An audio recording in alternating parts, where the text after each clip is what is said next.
Hello नमस्ते, welcome back to educate Bharat. आज है 11 जनवरी 2024। चलिए देखते हैं आज कौन कौन से इंपॉर्टेंट आर्टिकल्स है इंडियन एक्सप्रेस में एंड उसमें क्या क्या इंपॉर्टेंट हमें पढ़ना है तो और क्या समझना है। चलिए आगे बढ़ेंगे, हम आएंगे द वर्ल्ड पेज पे जो कि हमारा पहला पेज है। यहाँ पर एक आर्टिकल है, Maldives China sign 20 pacts as Muizzu meets Xi, comprehensive strategic cooperative partnership declared by heads of state. ये आर्टिकल इंडिया का जो इशू चल रहा था मालदीव्स के साथ, प्लस मालदीव्स ने, जैसे हमने कल की न्यूज़ पेपर में देखा कि उसने चाइना को अपीज किया, उसको बोला कि भाई थोड़ा सा टूरिज्म बढ़ाओ, चाइनीज टूरिस्ट को भेजो मालदीव्स में, that will boost our economy. So अब इस अपॉर्चुनिटी को अपने हाथों में लेते हुए चाइना ने क्या किया, 20 पैक्ट्स साइन किया है मालदीव्स के साथ। तो ये जो ट्रायंगुलर इशू हो चुका है ना कि मालदीव्स, इंडिया और China, so how it is going to take a shape, this is important to read, right. So इस पूरे ट्रायंगुलर इशू को या ट्रायंगुलर मैटर को समझना यहाँ जरूरी हो जाता है हमारे एग्जाम के इससे रेलिवेंस में। आगे बढ़ेंगे, हम आएंगे अपने फ्रंट पेज पे जहां पर एक आर्टिकल है, EU carbon tax, India flags risk of trade info getting compromised. तो कार्बन टैक्स, पहले तो ये क्या होता है इसको समझिए, प्लस यूरोपियन यूनियन के साथ इंडिया ने कार्बन टैक्स पे अपनी डील साइन करी हुई है, उनके साथ डील हो रखी है। तो ये कार्बन टैक्स किस तरीके से काम करता है, प्लस ये कार्बन टैक्स कैसे एनवायरमेंटल का कंजर्वेशन करेगा या जो ग्लोबल वार्मिंग इशू है उससे कैसे डील करेगा, this is also important to understand. तो ये हमारा एक तरीके से हम कह सकते हैं कि यूरोपियन यूनियन के साथ इंटरनेशनल रिलेशंस वाला इशू हो गया, प्लस एनवायरमेंट में जो ग्लोबल वार्मिंग रिलेटेड इशू है उससे भी ये संबंधित है। तो इसको हम पढ़ेंगे, इसके बाद हम आगे बढ़ते हैं and will come on page number 6, government in politics. यहाँ पर एक आर्टिकल है जो काफी इंपॉर्टेंट है, UK to send navy ships to Indian Ocean this year, defence secretary. So ये आर्टिकल पढ़ना जरूरी है क्योंकि इंडिया और यूनाइटेड किंगडम के कॉन्टेक्स्ट में, रिलेशनशिप के कॉन्टेक्स्ट में इस आर्टिकल को समझिए कि डिफेंस के फील्ड में how both these countries is going to function. So यहाँ पर क्या लिखा है, यहाँ पर ये आर्टिकल किस बारे में है कि डिफेंस सेक्रेटरी ने बोला है कि यूके क्या करेगा, अपनी नेवी शिप्स भेजेगा इंडियन ओशन में। तो इससे इंडिया और यूके के बीच में जो नेवल टाइज है या फिर हम कह सकते हैं कि जो डिफेंस टाइज है, how is it going to function, how is it going to work. तो यूके का जो प्रेजेंस हो जाएगा ना वो अब इंडियन ओशन में रहेगा, right? And both the countries, India and UK, how they are going to deal with this matter, right? यहाँ पर एक और है, that littoral response group to Indian Ocean region, right? So ये जितने भी कंट्रीज हैं ये सारे इंडियन ओशन रीजन में इनका जो प्रेजेंस है वो रहेंगी। तो किस तरीके से आने वाले टाइम में मैरीटाइम सिक्योरिटी पे how they are going to work, this is important to understand in this article.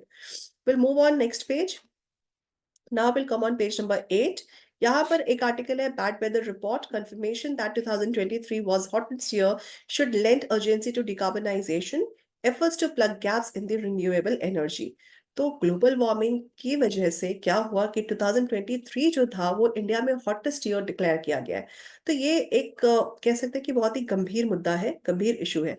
तो अब क्या बोला जा रहा है इसमें कि 2023 को तो कंफर्म कर दिया that it was hottest year, but हमें अभी अर्जेंटली क्या करना चाहिए, decarbonisation.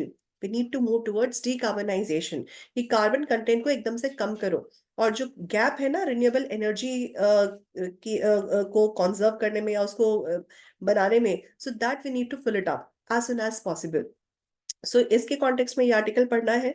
Now another is missing a maritime doctrine, row with Maldives frames need to flash out Sagar as a tool for India's regional diplomacy.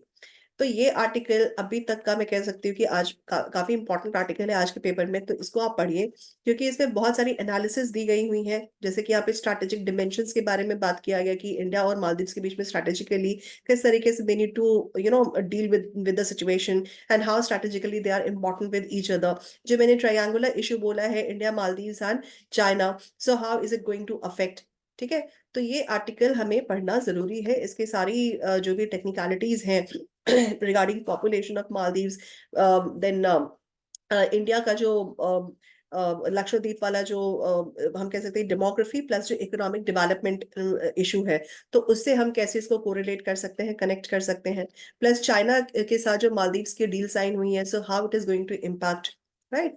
So this is important to go through. आगे बढ़ेंगे, will come on page number 9, the ideas page. यहाँ पर एक article बहुत important है, a plan to measure precise data on logistics cost will help India bring them down. इस article में आपको मेंस प्रीलिम्स दोनों से ही संबंधित काफी सारे फैक्ट्स मिल जाएंगे। पहला तो यहाँ पर है जो कि वर्ल्ड बैंक इशू करती है इस डेटा को, that is logistics performance index, जिसमें इंडिया का जो 2023 का परफॉर्मेंस है वो है 38 आउट ऑफ 139 कंट्रीज, जो कि इम्प्रूव हुआ है सिंस 2014। इंडिया रैंक 54 इन 2014 और 2023 में इंडिया रैंक 38। तो कौन कौन से मेजर्स है, राइट, कौन कौन से ग्राउंड्स है जिसपे ये performance logistics performance index major होता है, प्लस जो 38th पोजीशन जो इंडिया को मिली है, तो इसका क्या मतलब है, ठीक है, इंडिया कहाँ पर लैग कर रहा है, इंडिया कहाँ पे इम्प्रूव किया है, this is important to go through.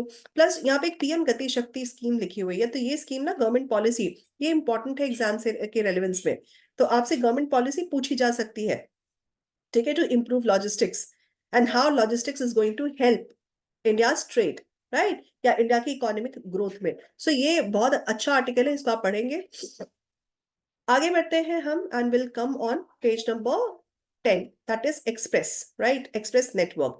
यहाँ पर एक आर्टिकल है, at 14 Darjeeling zoo now has world's largest number of snow leopards in captivity. तो ना ऐसे जो आर्टिकल्स होते हैं उसमें क्या जरूरी होता है समझना या देखना या फैक्ट्स को फेच करना, उसमें ये कि कहाँ पर है, ठीक है, सो ये दार्जिलिंग का जू है, प्लस कौन से स्पीशी की बात हो रही है, तो स्नो लेपर्ड की बात हो रही है। ऐसे क्वेश्चंस ना कई बार एग्जाम में पूछे गए हैं, तो स्नो लेपर्ड के बारे में थोड़े कुछ इन्फॉर्मेशन आपको जरूरी है।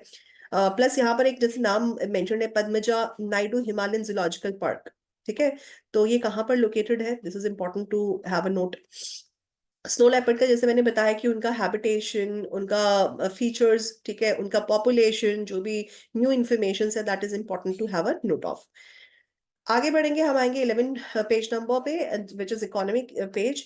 यहाँ पर एक आर्टिकल है अबाउट ग्लोबल समिट, जो कि अभी गुजरात में चल रहा है 2024 का, जहाँ पे लिखा जहाँ पे जो कल अनाउंसमेंट की गई है कि India to be $5 trillion economy by financial year 2028, pushing for sunrise sectors.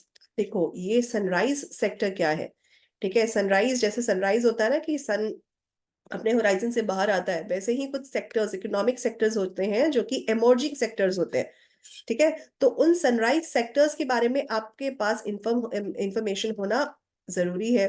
तो इस आर्टिकल को पढ़िए क्योंकि ये काफी इंपॉर्टेंट आर्टिकल है।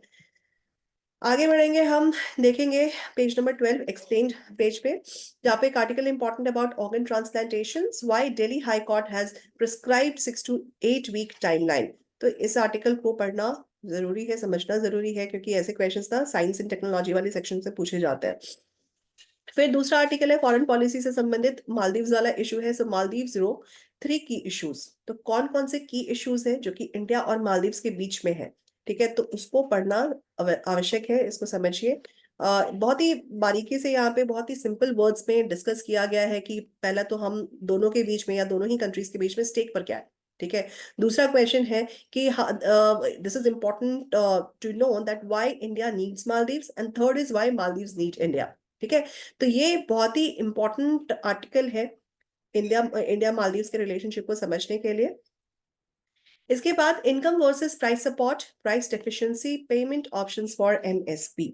तो ये भी एक इकोनॉमी से संबंधित आर्टिकल है, जिसको समझिए, इसको पढ़िए, और इसमें से आप काफी अच्छे पॉइंट्स आप निकाल सकते हो अपने एग्जाम से रिलेटेड, क्योंकि ऐसे जो क्वेश्चंस होते हैं ना एमएसपी पे कोई अगर इशू चल रहा है तो ऐसे क्वेश्चंस एग्जाम में पूछा जाता है।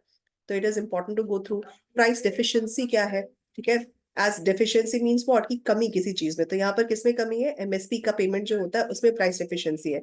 सो what is the meaning of income versus price support, ठीक है। सो प्राइस सपोर्ट क्या होगा कि एक तरीके से आप सपोर्ट कर रहे हो, जैसे MSP is what, minimum support price, कि हम इंश्योर कर रहे हैं, मतलब गवर्नमेंट इंश्योर कर रही है फार्मर्स को कि आपने जो भी प्रोडक्शन किया है इन अ सीजन, उसका एक मिनिमम अमाउंट हमने तय कर दिया, तो वो क्या हो गया, वो हो गया प्राइस सपोर्ट।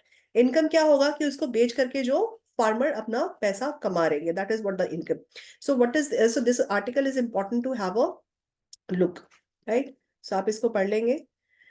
फिर आगे कुछ नहीं है, तो आगे के पेजेस हमारे एग्जाम से रेलेवेंस नहीं रखते हैं, तो हम उनको छोड़ देंगे।